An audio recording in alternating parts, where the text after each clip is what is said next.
R$150 que tava no bolso da minha bermuda.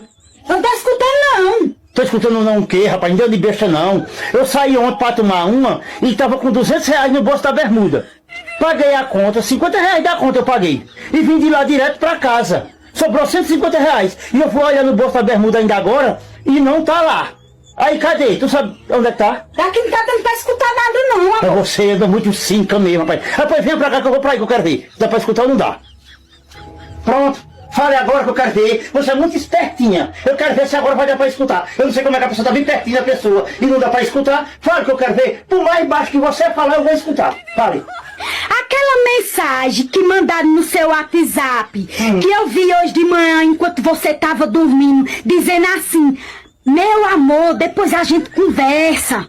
Era pra tu mesmo que mandaram aquela mensagem, foi? No WhatsApp ainda mais. Hã? Responde, Josué. Não tá dando pra ouvir nada aqui. Tá dando pra entender nada mesmo não. Tá bem o que você falou.